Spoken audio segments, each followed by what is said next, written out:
Bonjour et bienvenue dans le Buzz Télé Orange TV Magazine. Alors notre invité, dit-il, ne cherche pas à être une vedette sur le petit écran.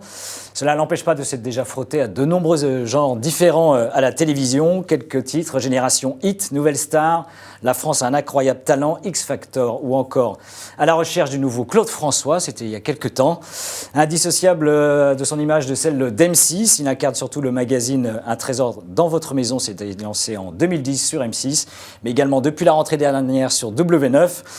Séduis-moi si tu peux. Jérôme Anthony, bonjour. Bonjour, merci de me recevoir. Bienvenue dans le Buzz Télé. Alors, j'ai cité un certain nombre d'émissions, mais vous êtes, je le dis, fidèle d'M6. On vous a également vu dans d'autres émissions. Pékin Express, vous avez fait une apparition. J'ai participé, oui. Un air de star également. Ah oui, j'ai adoré faire ça. Voilà. Participer à des émissions, c'est cool, on est détendu. Est-ce que vous êtes, entre guillemets, l'homme à tout faire sur M6 ? Écoutez, moi, je n'ai pas de grandes envolées lyriques concernant mon métier, mais moi, je suis animateur. Donc, je suis vraiment animateur, je ne suis pas journaliste. Donc, j'estime qu'un animateur, ça doit être un peu un animateur 4x4. On doit savoir à peu près tout faire. On doit pouvoir à peu près tout nous confier, on doit pouvoir nous faire confiance. Alors, j'espère que j'en suis là. En tout cas, au fur et à mesure des années, j'acquiers de l'expérience, j'apprends mon métier.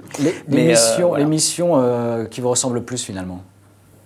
Écoutez, j'ai l'impression, non, je vais vous dire sincèrement, quand je fais À la recherche du nouveau Claude François sur W9, qui n'a pas rencontré le succès qu'on aurait espéré, j'étais proche d'un truc que j'aimais bien. J'aimais bien Claude François, les années 70, etc. Et vous avez vous-même chanté. J'ai moi-même fait cette erreur. Mais toutes les émissions que je fais, franchement, je les fais avec sincérité. Je les fais, si on observe, on va pas commencer à faire une étude, mais je les fais à peu près de la même manière. C'est-à-dire, j'ai le même ton, je me comporte de la même manière. J'espère faire partager les choses avec les gens. Voilà, moi, je suis là pour mettre les choses en valeur, passer les plats. Et en l'occurrence, dans Un trésor dans notre maison, on passe les plats et on les vend. Bien. C'est fait. C'est bon. Magazine hebdomadaire, je rappelle, donc c'est tous les samedis après-midi. Ouais.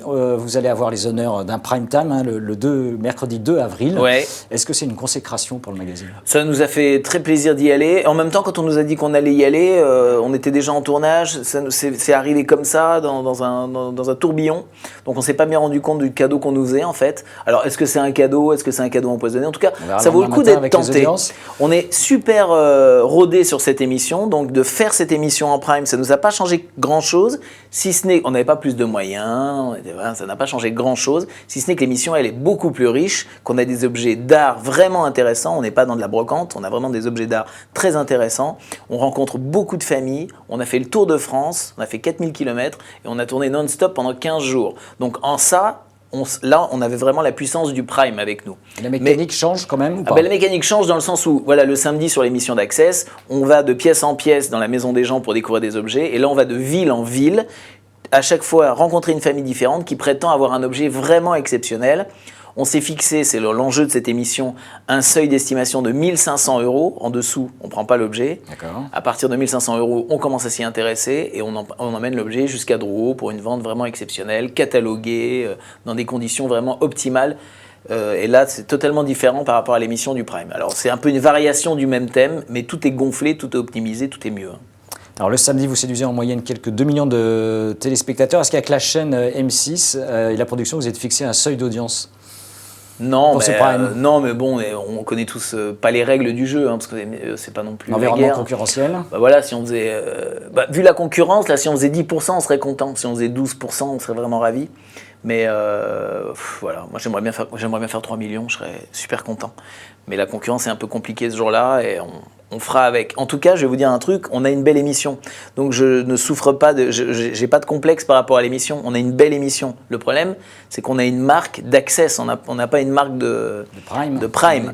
Donc on a une marque d'Access. Donc si on arrive à avoir les gens qui sont habitués à l'émission, etc., parce qu'on a quand même un socle très solide, ce sera déjà pas mal. Plus les autres, on verra bien. Si on faisait 3 millions, ce serait formidable.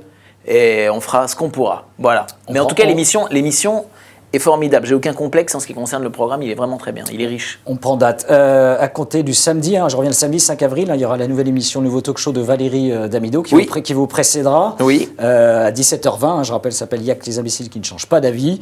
Très bon titre. Est-ce que votre magazine a failli changer du coup de case horaire ou pas ? Ah, je sais pas du tout. Non. Je sais pas s'il en a été question. Ah non, je suis pas du tout au courant. Puis si c'était le cas, ça me regarde pas en fait. Moi, je suis pas patron de la chaîne. Et est-ce que son talk show peut être pour vous un aspirateur entre guillemets à audience, une rampe de lancement justement pour vos fidèles Bah écoutez, il y a une émission téléspectateurs. avant qui s'appelle Must qui marche pas mal, qui a été avancée dans la grille, c'est-à-dire qu'elle passe juste avant celle de Damido. Donc j'ai l'impression que là on est plutôt dans la grille, on est plutôt pas mal en termes de pas de concurrence mais d'offres.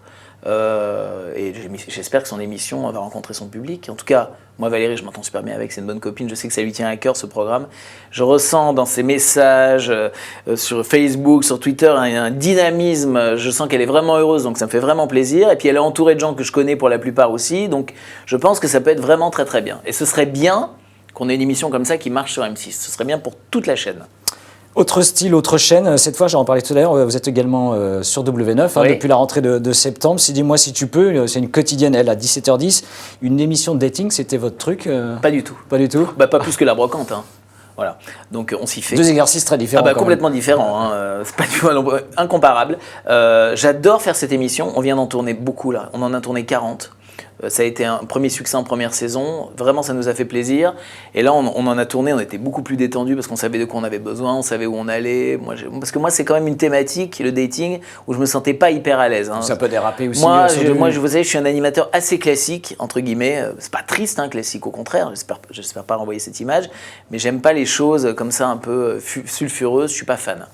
Là, en l'occurrence, on a fait un tourné-manège moderne. Donc en première saison, moderne. Ouais, moi je pense qu'on a fait un tourné-manège. On est plus proche de ça que de toutes les émissions un peu dégueulasses qu'on peut voir sur la TNT. Voilà, on n'est pas du tout dans un truc comme ça. Même si les personnalités de l'émission sont un peu extrêmes parfois. Voilà, c'est en ça que c'est du tourné-manège modernisé. Voilà. Et là, on en a tourné une belle série et je suis vraiment ravi de ce programme. C'est une belle production sur un beau plateau, une belle émission bien préparée, confortable à animer. Voilà. Vous aviez démarré votre carrière à la radio, si je dis pas de bêtises. J'adore la radio. C'était Fun Radio à Nancy à l'époque sur quelques années. La radio, ça vous tenterait à nouveau? J'adore la radio. J'écoute énormément la radio et je suis vraiment très admiratif des animateurs de radio et de leur état d'esprit que je connais bien parce que j'en ai fait plus de 20 ans de la radio. Il y a un état d'esprit à la radio, mais non, mais il y a une modestie, c'est vraiment le fruit du travail, la radio. Voilà. Donc j'ai vraiment beaucoup d'admiration pour les animateurs de radio et pour l'environnement de la radio. La télé, c'est un monde un peu foufou qui part un petit peu en vrille, qui s'emballe un peu pour rien parfois ou trop vite. La radio, c'est quelque chose qui est beaucoup plus où on sait le faire ou on ne sait pas le faire. Il n'y a pas de filtre. Vous pourriez retourner? J'adorerais faire de la radio, on m'a proposé des trucs. Non, je veux dire franchement, on m'a proposé que des radios musicales pour l'instant, donc franchement, ça ne m'intéresse pas des masses. Vous voulez faire de l'info? Non, mais je n'ai pas d'envie particulière, mais c'est un milieu que j'aime beaucoup. Donc si un jour l'occasion se présentait, ce sera avec un grand plaisir. On attend. Merci Jean Montali. Je vous propose notre séquence Je regarde ou je zappe, un programme en cours ou à venir. Vous me dites si vous regardez ou si vous zappez. Laissez-moi le temps de réfléchir, que je ne dise pas de bêtises. Canal+, le grand journal avec 2 cônes depuis la rentrée dernière. J'ai regardé un petit peu, mais j'aime beaucoup ce programme. Et là, c'était qu'un avis personnel. C'est un tout petit peu trop parisien pour moi qui suis de province et qui aime les programmes un peu plus pathos. Voilà. The Voice sur TF1 dans un autre genre. Je regarde parce que mon fils aime bien et je trouve que c'est pas mal du tout. Mais ça me rend pas dingue, ça me rend pas hystérique. C'est une obligation familiale.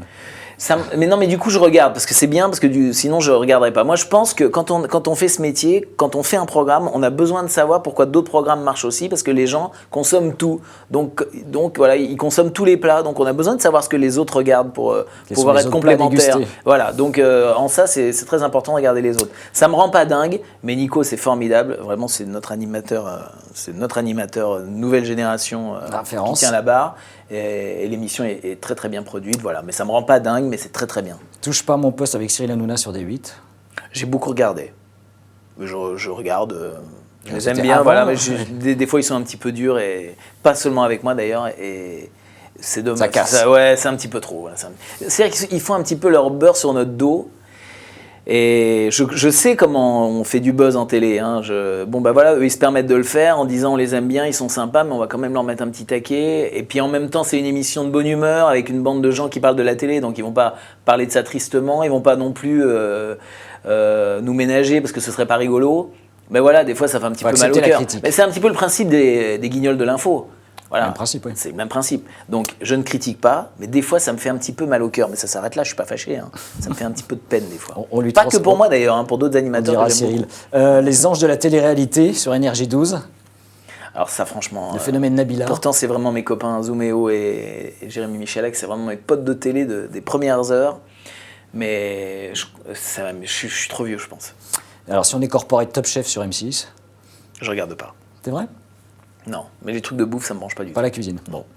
N'oubliez pas les paroles donc, sur France 2 avec Nagui qui a repris la case vais disputée dire- de l'Access. Je regarde pas systématiquement, mais Nagui, je le trouve formidable. J'adore la manière dont il conduit ses émissions, j'adore ses idées d'émissions, j'adore la manière dont il mélange les codes de radio et de télé.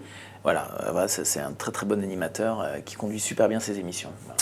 Eh bien, Jérôme Anthony, merci d'être venu C'est tout dans le Buzz Télé, c'est déjà beaucoup. C'est déjà pas mal. Samedi, donc on vous retrouve le samedi après-midi, je rappelle, sur M6 en fin de journée, et mercredi 2 avril, donc pour ce premier prime exceptionnel. Merci à vous encore et très bonne journée. Nous nous retrouvons dès demain avec un nouvel invité.